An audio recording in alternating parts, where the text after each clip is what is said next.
Tom Demac. I'm back in Manchester, my second home, playing for the lovely boys at Zutekh and Selective Hearing. We'll be playing live tonight. It's great to be back. Looking forward to it. Yeah, it's really nice to be back in Manchester actually. I've been back a few times with Warehouse Project and Sankeys in the winter, but it's nice to be back. This is the first club I played with my 707 like 3 years ago, so it's nice to come back and play that. Maybe it'll be the parting gift. Maybe I'll get something else and introduce that after this gig. But it's nice to be back. I miss the place. It's a lot more affordable to live in than London is, and a lot of my good friends are here. I miss Oi Polloi, it's my favourite clothes shop, full of Oxford shirts and hats like this. Yeah. I miss the place. Well, my setup is I'm getting bored of it a little bit, just to be honest, but that's just me. Start with negative angles, always a good start. I've got a Roland 707, TR707, it's like an old vintage drum machine, like a Dave Smith synthesizer called Tetra, a memory man delay pedal and laptop and controllers and stuff. So it's kind of like a jamming element and using all the different elements of the tracks that people might know, or like tracks that I've released and stuff, and just breaking it down into bits and then sort of performing that live with the addition of the sort of the drum machine to give it some more edge, and just having a bit more, a few more things to do really. But like I said, I'm getting bored of it because I need more things to do, so I'm getting really used to how everything works, and yeah, I want to bring in some new kit, I think, at some point in the next couple of months, hopefully.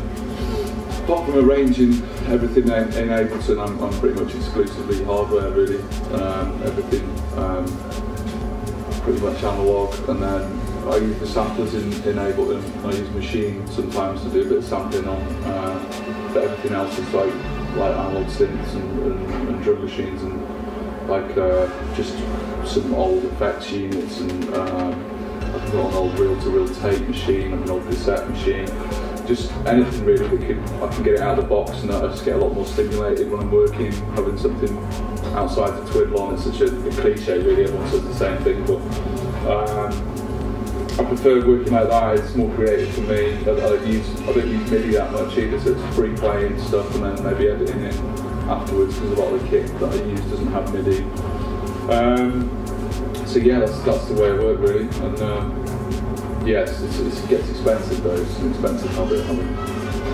Just wanting new synths all the time and then creating a barrier. Oh, I can't. My missus will ask me, oh, why haven't you finished that? Oh, I need to get this in order to do that. And it's kind of like this. It's a bit silly really, because it's getting a bit much. There's so many things in there staring at me, and I turn them on and just get sidetracked all the time. But it's even though I get sidetracked, it's a lot more productive than software, because I'm always clicking through presets and there's menus and things don't work, and I just find it a bit more old school, and I prefer it that way really. When I first started doing it, I was obviously, well, I'm still partying and stuff, but there's got to be a kind of limit to it, and yeah, being that like magazines like Accelerator are chucking the sort of veteran tag out, I'm getting a bit annoyed. I'm waiting for my next review on there, and Tom Demac, veteran of the house scene. It's going to make me feel horrendous, and I might just jack it in on that day, to be honest.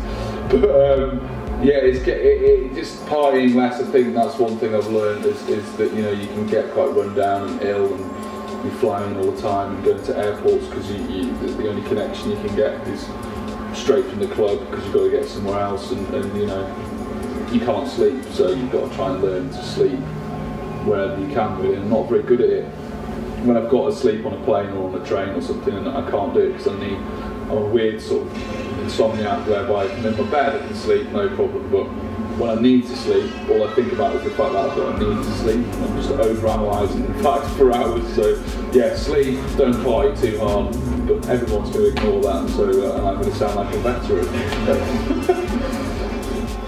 It's very common people are wearing this sort of like black scoop neck t-shirt, sort of down to the nipples. It's kind of going out of fashion a little bit. I wrote about it on my blog, but I mean that for me is just for my own personal humour really, and I can send it to my mates on Skype, pictures of DJs, and there was a point where you get like certain record labels would represent the look, and it was like, you know, you have to wear one of these, mate.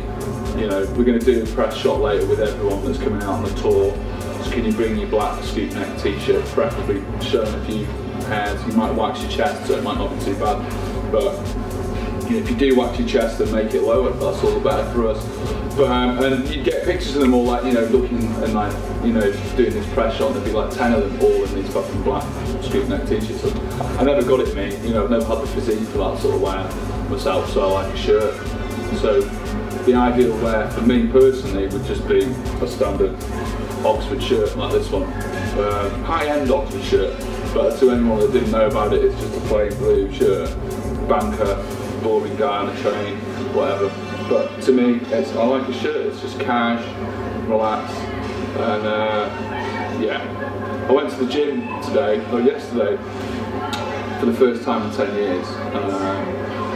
I was humiliated. I had a personal trainer, which I thought was just going to show me the ropes. You know, paying one day for an hour, he'd show me, you know, what I need to do. You know, I'm not just going to go in there, join a gym, you know, and like, oh, stop pumping iron, because, you know, I can't. I'm shit. You know, I was sitting in the room making music, and